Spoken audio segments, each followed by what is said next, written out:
You ever wake up to chaos on your own land? I did. One morning, the front door of my ranch flew open like a bomb went off. I was feeding horses when I heard it. By the time I looked up, two guys in fake uniforms were stomping through my living room with clipboards, barking about code violations like they owned the place.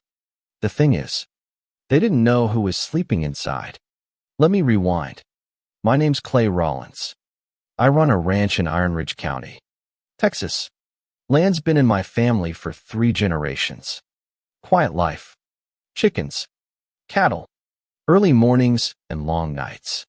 I never joined the local HOA because my property sits outside their boundary. But that didn't stop them from trying to muscle in. It started with letters, then fines, then threats. All from the Cedar Grove Estates HOA, run by a smug little tyrant named Vernon Hale. Their reason?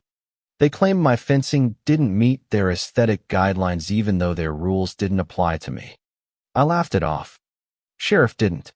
See, Sheriff Hank Whitaker is an old friend. Taught me how to shoot when I was a kid. That morning, he'd crashed in my guest room after a late shift.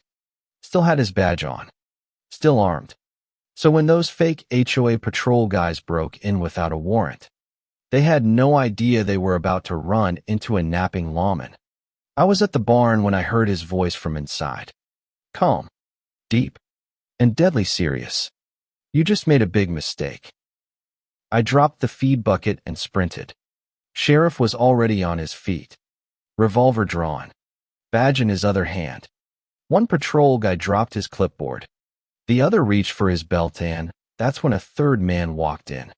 It was Vernon Hale himself. Beige suit, smug smile, acting like he owned my land. Sheriff, this is just an inspection, he said. Hank growled. You broke into private property that ain't under your jurisdiction. That's a crime. Right then, backup arrived. Deputy Riley pulled up out back, caught one of the patrol guys trying to run. The dude face-planted into my cattle fence and landed in manure. Riley walked over sipping coffee like she'd seen it all before. Inside, Vernon was pale. Hank gave him a choice: clean up the mess, fix my door, apologize publicly, and never cross my fence again. Vernon muttered, Fine. I thought that was the end. It wasn't. 2 days later, my mailbox disappeared, clean cut at the base. Then came a late-night visitor, a shadow on my porch, just standing there until the light bulb burst. Left behind, an envelope. No name, no details, just one line: you were warned. They weren't just pushing for land. They were trying to break me. Turns out, Cedar Grove's HOA board had bigger plans. I wasn't just some guy with a stubborn streak. My ranch sat right in the middle of a secret development project, a luxury golf resort backed by foreign investors. Vernon was just the puppet. The board was the real power. And they were ruthless. They tried everything. Fake zoning meetings, forged easements, nighttime trespassers, even stringing wire across my pasture to injure my horse. That's when I stopped playing defense. See, my grandfather bought this land during the oil rush in the 60s. He didn't just buy surface rights. He bought everything beneath it, including the mineral rights.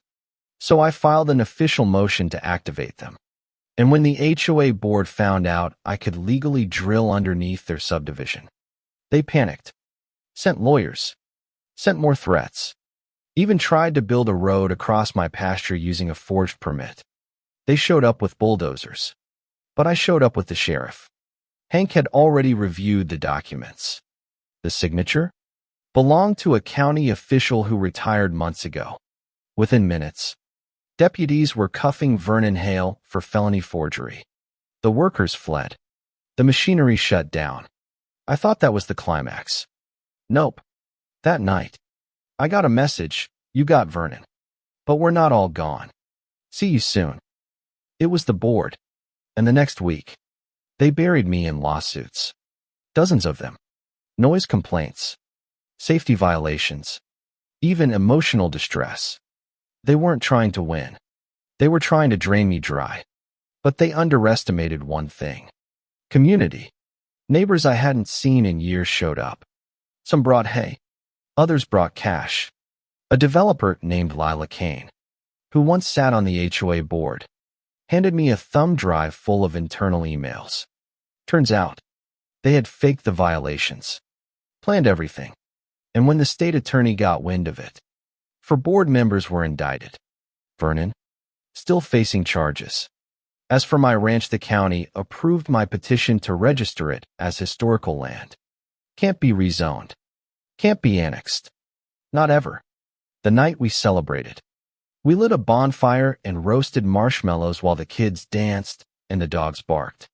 I stood on the porch, coffee in hand, staring at the land my family built with sweat and stubbornness. My phone buzzed. Another message. This time it said, "You stood tall. Respect. If you ever need help, you've got friends on the inside now." Maybe not all HOAs are corrupt, but this one, they messed with the wrong ranch.